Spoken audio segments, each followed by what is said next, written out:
Vamos lá, meus irmãos, vamos lá. Nosso primeiro dia de aula de teologia pastoral é o terceiro bloco, última parte. As nossas aulas sempre são gravadas. Vamos então agora entrar no livro Ministério Pastoral, alcançando a excelência no ministério cristão, de John MacArthur Jr. A gente vai ficar agora apenas no prefácio e na introdução. Meus irmãos, é maravilhoso. Deixa eu até fazer uma defesa aqui de uma frase, né? Enquanto veio a pandemia, nós estávamos repaginando aqui a nossa igreja local e repaginando a nossa identidade visual, e um amigo meu, pastor Elias Cudinotto, juntamente com a sua esposa, nos ajudou muito, e ele é da Brasil para Cristo, aqui do Jacuí, ele pastoreia uma das igrejas que pertence a Jacuí, e lá eles tinham um slogan, que é Tabernáculo Brasil para Cristo, né, TBC, e aí vem uma frase, uma igreja de pastoreio excelente. Eu falei, olha, como eles foram felizes. Uma igreja de pastoreio excelente. A Igreja Batista do Povo, do nosso saudoso pastor Ernesto Nini, que agora é pastoreada pelo pastor Jonas Neves, também tem um slogan muito lindo, que é simplesmente uma igreja. E enquanto nós pensávamos sobre essa repaginada, nós mudamos a nossa identidade visual, nosso slogan, nosso desenho, nosso logotipo, nossa logomarca, porque antigamente nós tínhamos um slogan que era baseado em cima da nossa missão, que eu copiei literalmente do pastor Bill Hybel.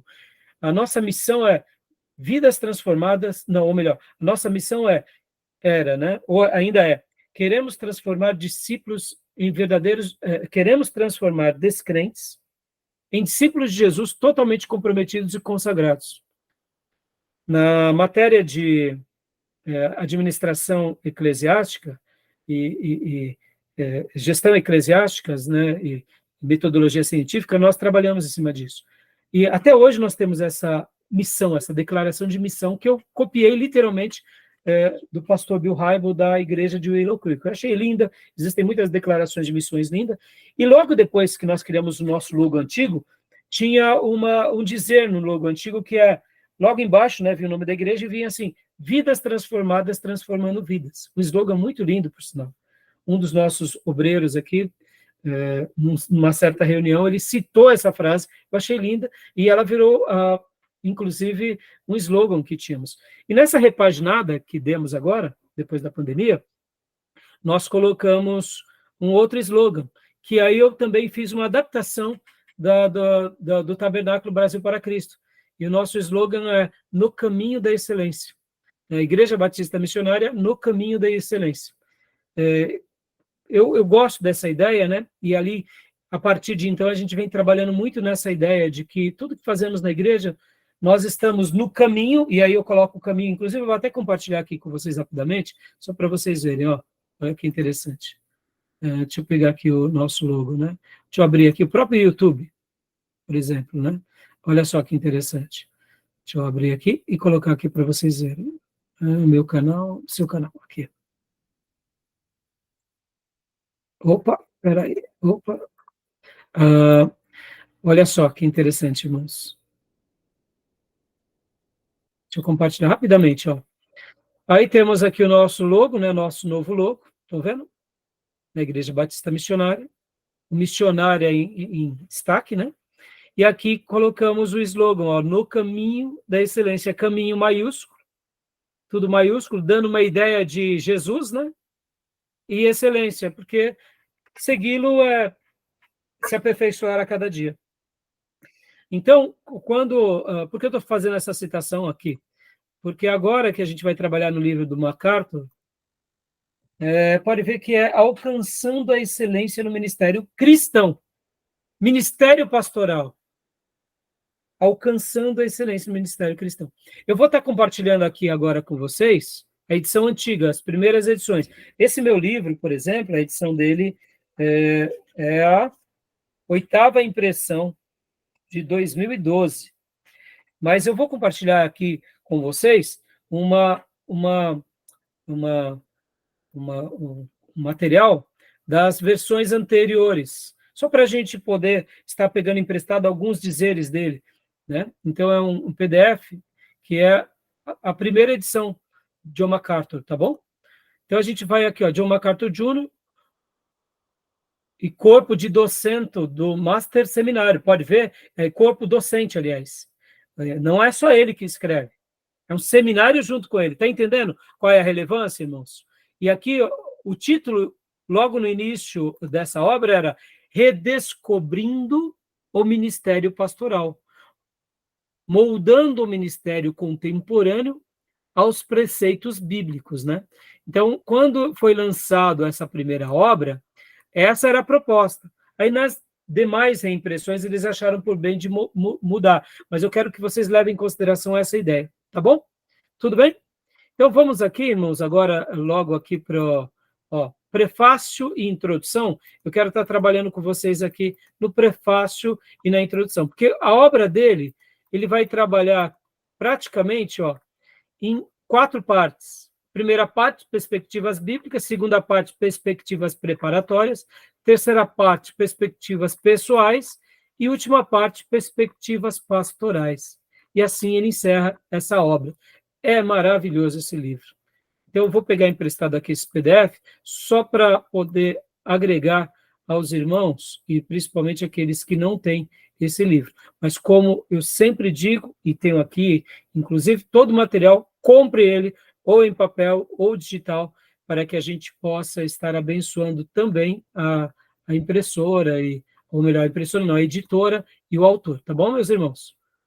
Bom, quem já tem o livro, pode estar acompanhando conosco aqui, né? Deixa eu pôr aqui, 180. Eu vou estar passando aqui esse PDF, só para a gente pegar aqui esse prefácio. Tá joia? Então, quem tiver com o livro, o meu livro, prefácio, é logo no início, né? O Júnior, o seu também, né? Eu deduzo que o seu livro, Júnior, qual impressão? A minha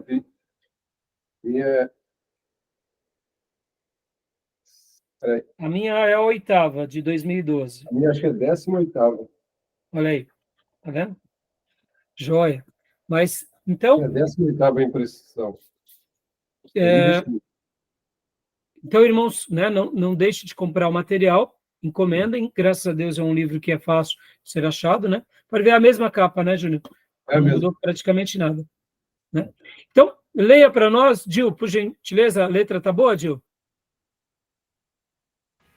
Tá sim, pastor. Então, por favor.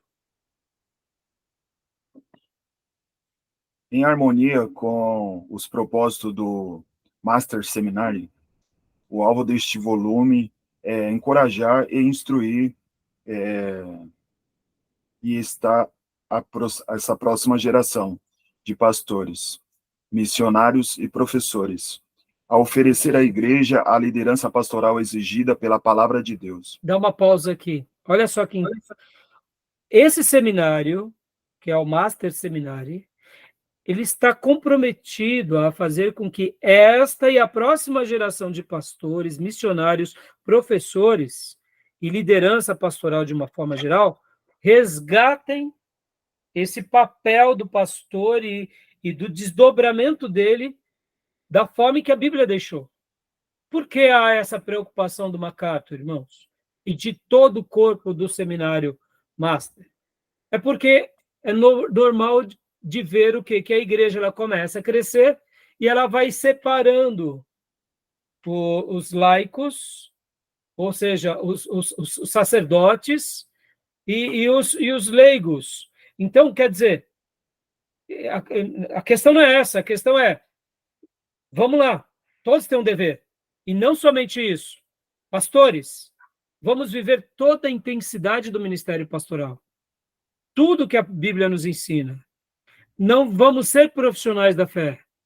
Vamos deixar de lado aqueles que se corromperam, porque, irmãos, guardem isso, a história se repete. A história se repete. A história se repete em gênero, número e graus.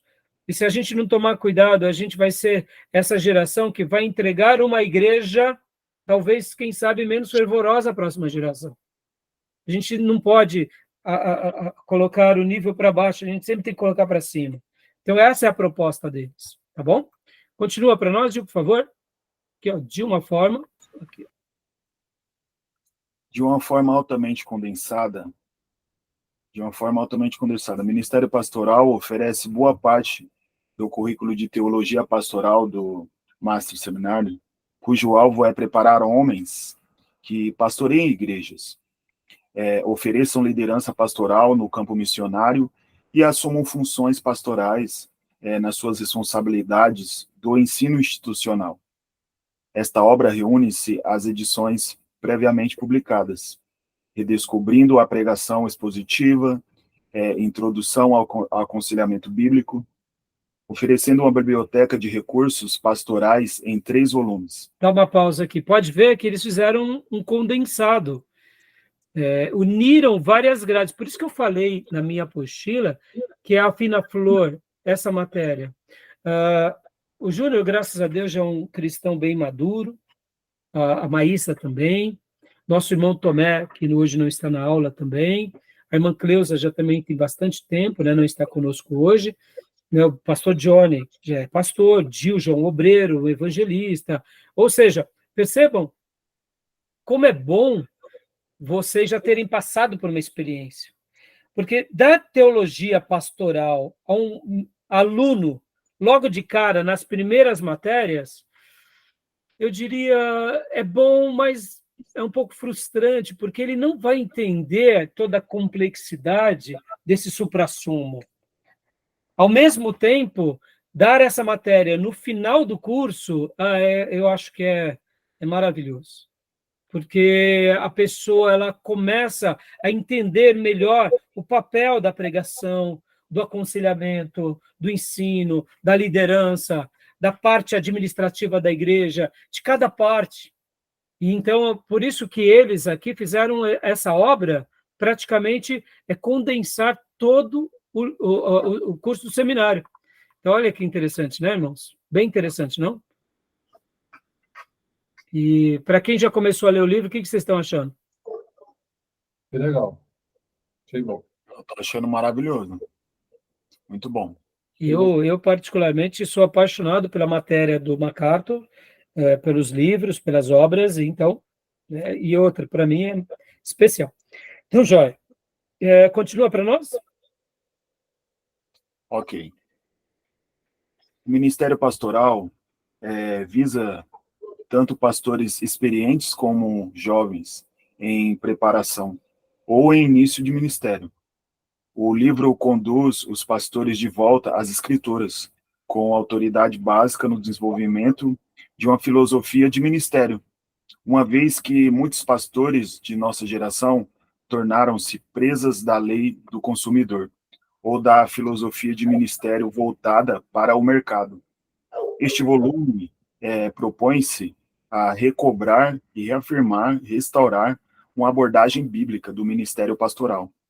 Nesse sentido, o ministério pastoral tanto prescreve diretrizes a seguir, como prescreve perigos a evitar. Olha, pode ver que nos meus objetivos da ementa, do programa de aula, eu pego essa frase na íntegra do MacArthur. Por quê? Porque, de fato, esse livro tem essa preocupação. Vamos lembrar um pouco, meus irmãos, o século passado, né? Vamos lembrar dos televangelistas. Vamos lembrar do desserviço deles. Muitos ganharam vidas, foi ótimo, mas e os escândalos? E as corrupções? E as negociatas? E os vexames? E as heresias? Então, perceba que MacArthur está escrevendo aqui essa obra e falando a alunos e preocupado, e essa é a minha preocupação. Por quê? Porque nós, de fato, somos muito tentados. A gente precisa, de fato, voltar-se às bases. E aqui ele chama a uma filosofia de ministério no sentido de como foi deixada por Cristo. Por quê? Porque senão a gente vai ser presa do quê? Do que ele chama aqui. Olha que frase importante é essa frase. Tornam-se presas, né? Tornam-se presas aqui Esse consumidor. Da lei do Consumo, né? consumidor. Da lei do consumidor. Muitas igrejas estão assim ou não? Oxe. Pelo Sem amor de dúvida. Deus. Pelo amor de Deus. Não é assim? Tornam-se presas da lei do consumidor. O que mais? Olha aqui. E ainda, como se não bastasse, Sério voltada para o mercado. os neopentecostais não são isso? Meu Deus. Totalmente isso. É uma igreja de prateleira. Você vai para pegar uma bênção. E dependendo do dia, não é o dia da bênção, porque no açougue lá, que eles vendem, fazem todos os seus sacrilégios, a bênção tem dia certo.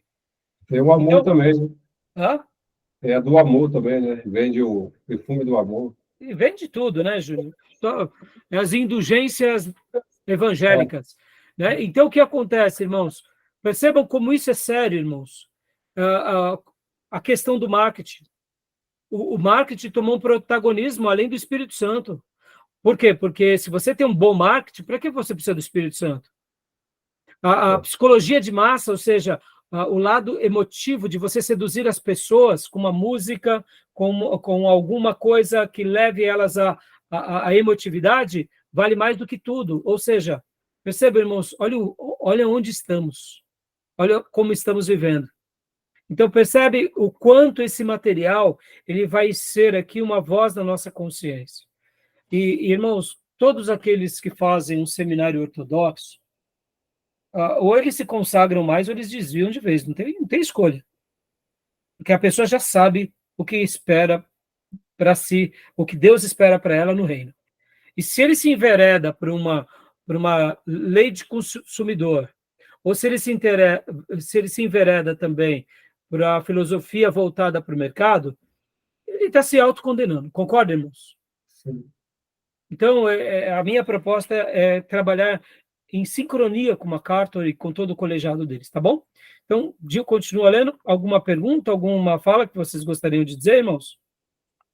O primeiro capítulo vai abordar bastante essa questão aí que o senhor falou, né? A corrupção, assim, do ministério pastoral, assim, por conta da cultura e do secularismo, assim, entrando dentro da igreja, e a importância do ministério pastoral ser firme, né? E voltar à escritura, né? Exatamente. Opa, cancela aqui. Exatamente. Agora, Gil, você deu uma frase que eu vou trabalhar muito daqui em diante. Pastor, ele precisa ser firme.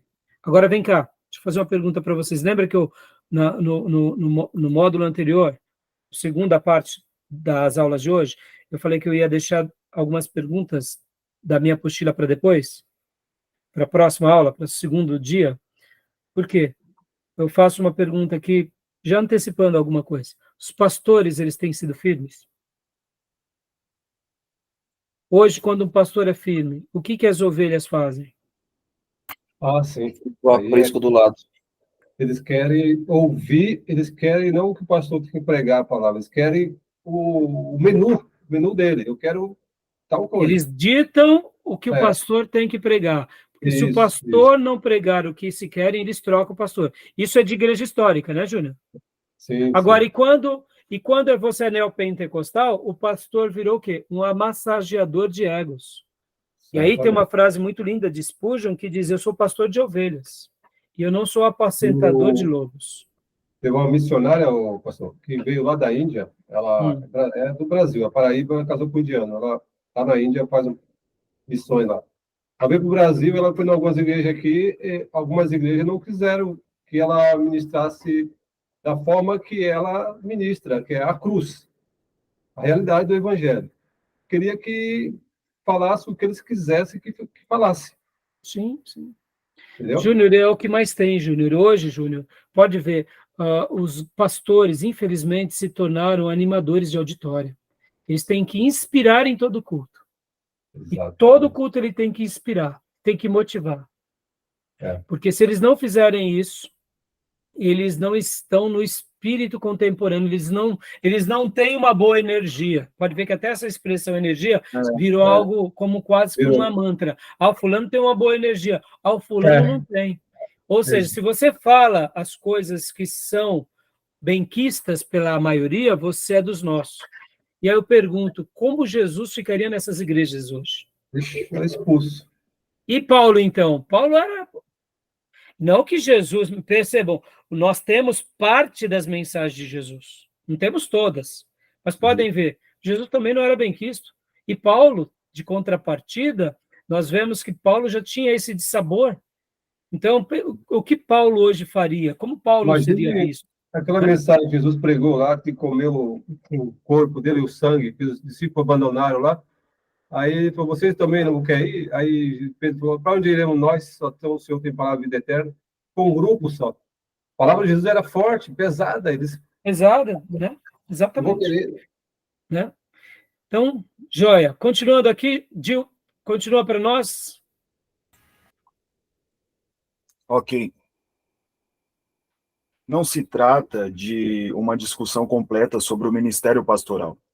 Muitos detalhes não constam, como o crescimento da igreja, sua disciplina, seus membros, sua organização, seus detalhes de ministérios especializados. Por exemplo, ministério com jovens e adultos.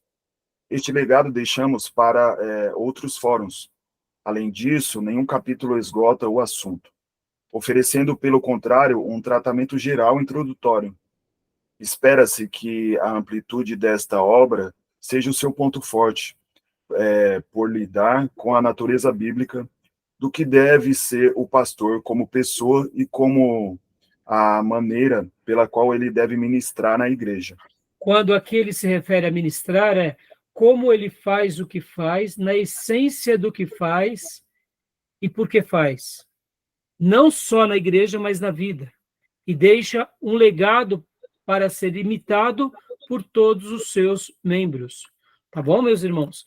Então, agora aqui, para a gente tá concluindo agora, Maísa, leia para nós, por gentileza, filha.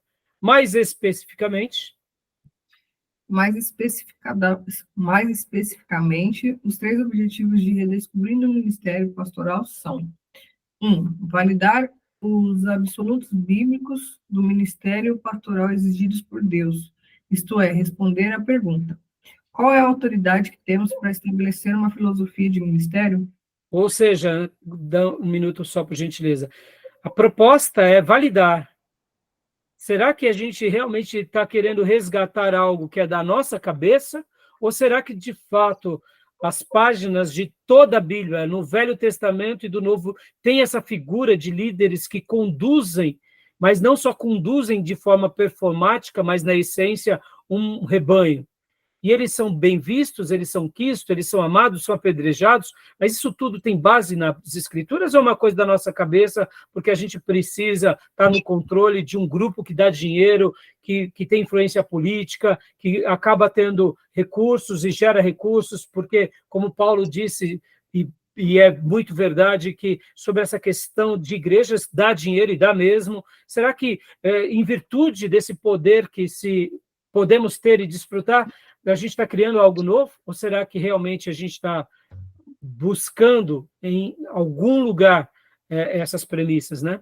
Então, primeiro, validar. Segundo, elucidar qualificações bíblicas para pastores de igreja, isto é, responder à pergunta: quem são os subpastores autorizados por Deus para cuidar do rebanho de Cristo?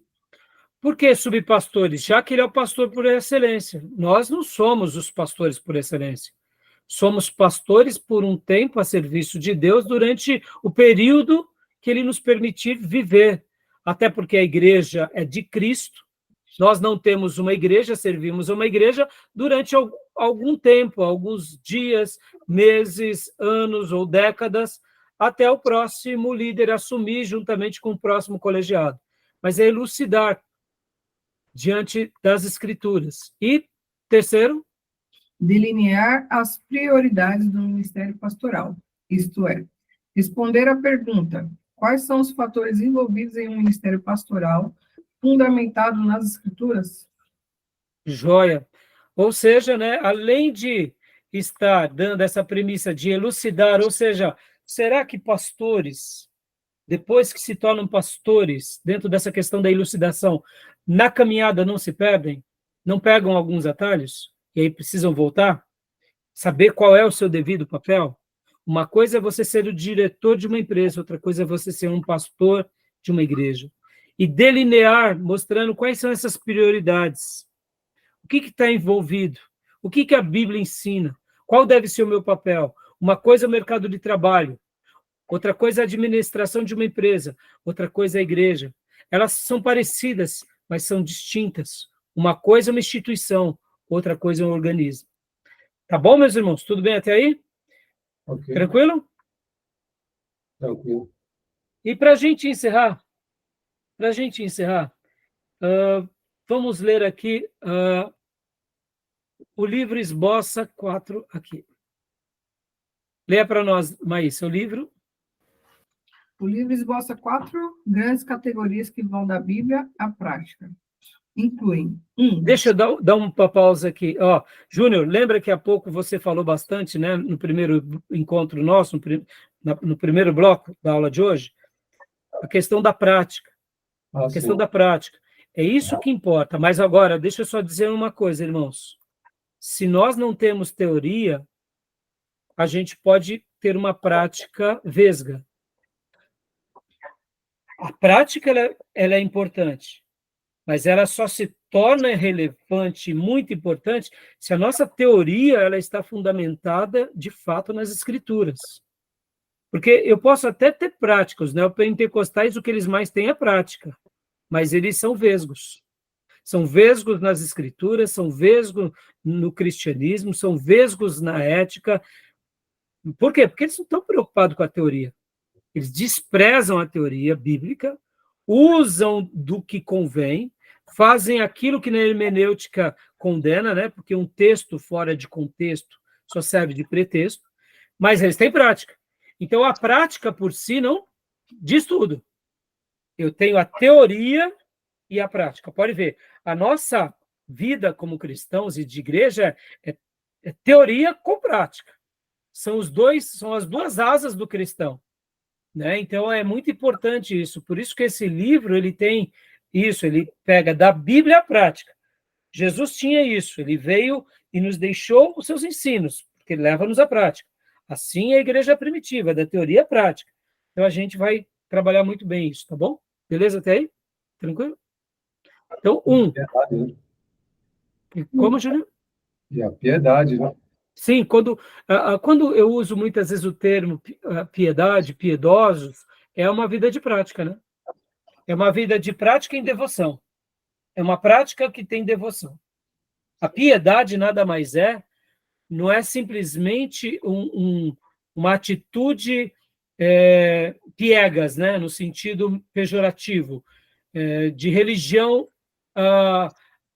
apenas nominal. Não. Se a minha vida religiosa não tem piedades, ou seja, devoções práticas, a minha religião é questionável, né? Então, isso aí. Então, leia para nós, mas... O caráter e a essência bíblica no ministério pastoral. 2, a preparação biblicamente requerida de alguém que queira ser pastor. 3, as qualificações pessoais de alguém biblicamente qualificado para ser pastor. E 4, a prioridade bíblica de atividades implicadas no ministério pastoral. O motivo por trás dessa abordagem é o forte desejo de responder à pergunta: como um líder da igreja constrói um ministério contemporâneo de acordo com os mandamentos bíblicos? O resultado esperado da aplicação dessas ideias contidas em Redescobrindo o Ministério Pastoral é um ministério que se destaque pela influência espiritual sobre o corpo de Cristo. Joia.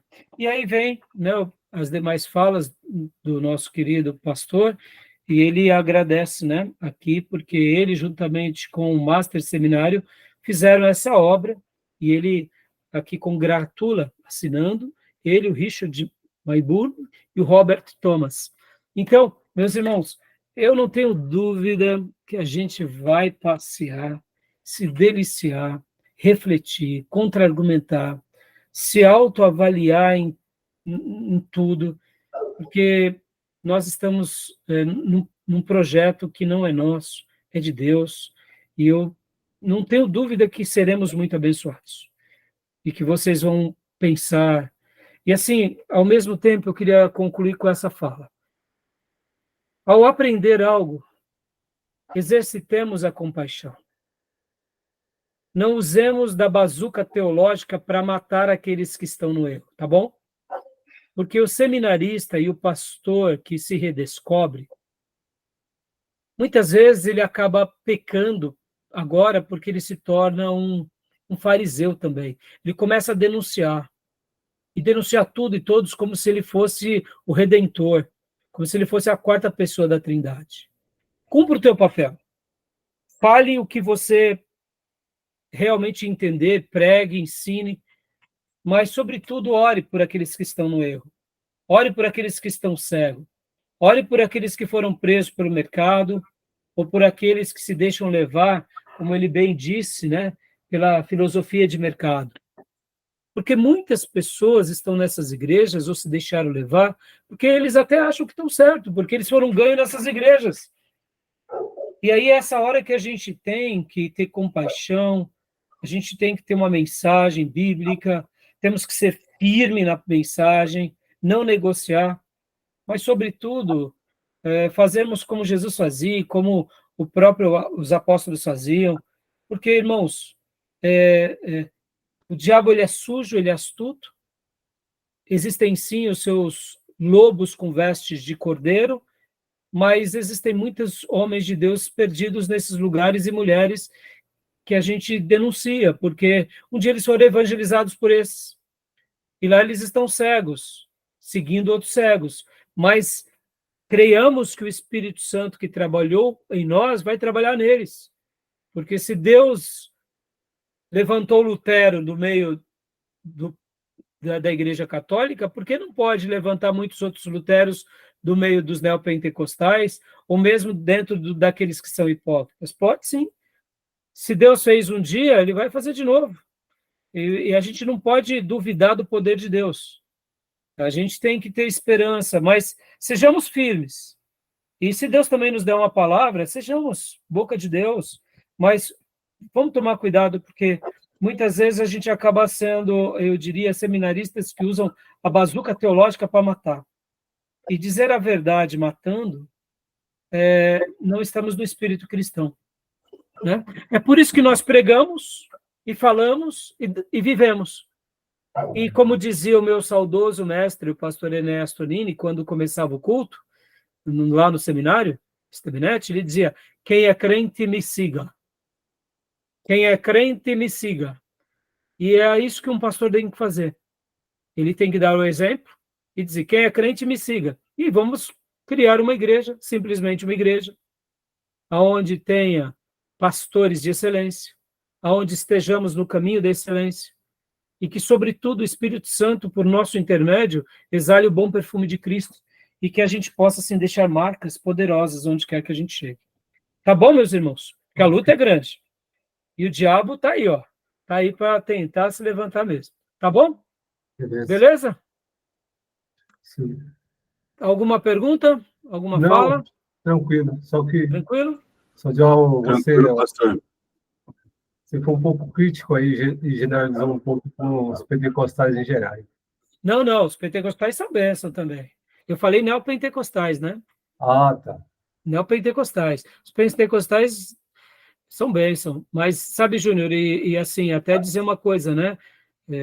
Pode ver que essa obra nasce no quê? Na CPAD. A CPAD é uma editora maravilhosa. Boa. Tem nos orgulhado muito, né? Tá bom? Beleza. Beleza, meus irmãos? Tá joia. Joia. Até mais. Fechado, então, meus irmãos. Fechado. Então, querendo Deus, nos vemos quinta-feira para a glória do Senhor. Amém? Amém. Peguem Amém. firme nas leituras, peguem firme nos livros, textos, e vamos pedir para o Senhor nos ajudar nesse projeto que é dele, para a igreja dele, que somos ovelhas do seu pastorado. Amém? Amém. Ok. Amém, pastor. Deus abençoe, Tá bom. meus irmãos. Glória a Deus. Deus abençoe quinta. também. Até Graças a quinta. Deus. Até quinta. Graças a paz. Graças a Amém. Deus. Bom descanso. Bom descanso, meus irmãos. Deus abençoe. Amém.